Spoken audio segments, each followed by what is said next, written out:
Welcome to my students. इस video में हम टॉपिक कवर करेंगे force between multiple charges, principle of superposition. ये इलेक्ट्रोस्टैटिक चार्ज का ही टॉपिक है, ये भी इम्पॉर्टेंट टॉपिक है।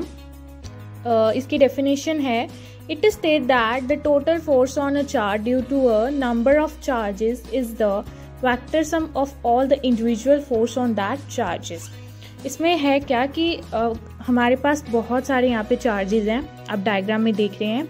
तो कहा गया है जो ये चार्जेस हैं इसका क्यू नॉट पर क्या इफेक्ट होगा, यही है कि इस पर इसका कितना इफेक्ट होगा चार्जेस का यहाँ पे है, क्योंकि इनमें फोर्स भी है, आर भी है, तो वही हम एक्सप्लेन करेंगे।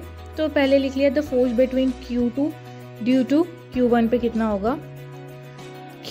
फोर्स हमने कूलम्स लॉ से अपना ये फॉर्मूला निकाला था, उसमें ही वैल्यू पुट करेंगे।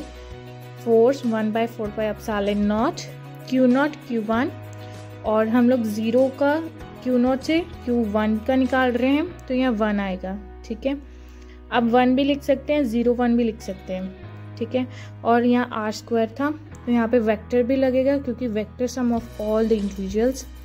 ठीक है, अगला हम करेंगे the force between Q2 due to Q2 is given, यहाँ पे 1 था ऊपर और यहाँ पे Q2 हो जाएगा। ठीक है, 1/4πε0 Q0 Q2, ऊपर भी 1 किया था यहाँ पे, और यहाँ नीचे Q2 आ जाएगा, फिर यहाँ पे भी 2 आ जाएगा और यहाँ पे वेक्टर लग जाएगा। ठीक है, उसके बाद आपने जैसे डायग्राम में देखा था कि n फोर्स भी लगता है, n चार्ज भी है, तो हमने n भी लगा लेना है, नॉट n 1/4πε0 एंड यहाँ पे n आ जाएगा और यहाँ पे वेक्टर भी लगेगा।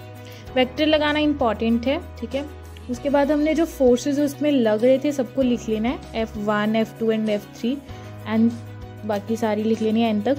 उसके बाद हमने इसमें वैल्यू फिल कर देनी है 1 की, जो हमने पीछे निकाली थी, जो कि है 1/4πε0 Q0 Q1, नीचे r² और यहाँ पे r वेक्टर, प्लस उसके बाद F2 की वैल्यू आ जाएगी एंड देन आफ्टर Fn की हमने निकाली है, तो आफ्टर Fn की आ जाएगी यहाँ पे। उसके बाद हमने यहाँ पे कॉमन लेना है Q0 एंड 4πε0 हमारे पास बाहर कॉमन आ जाएगा, और जो अंदर बचेगा उसको हमने यहाँ पे लिख देना है Q1 r1² फिर r वेक्टर प्लस ये सब हमने यहाँ से कॉमन ले लेना है।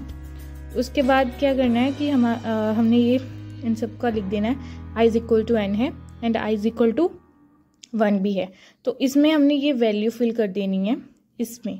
तो हमने वैल्यू फिल कर दी, Q यहाँ पे 1 था और 1 हमने बोला है किसके इक्वल है, I की इक्वल है, तो यहाँ I आ गया, और नीचे बोला है 1 फिर से I के इक्वल है, तो यहाँ पे भी 1 आ गया एंड यहाँ पे भी 1 है, तो यहाँ पे भी I आ गया। सो मेरा पढ़ाया आपको समझ आया होगा, तो subscribe my channel and like my video. Thanks for watching.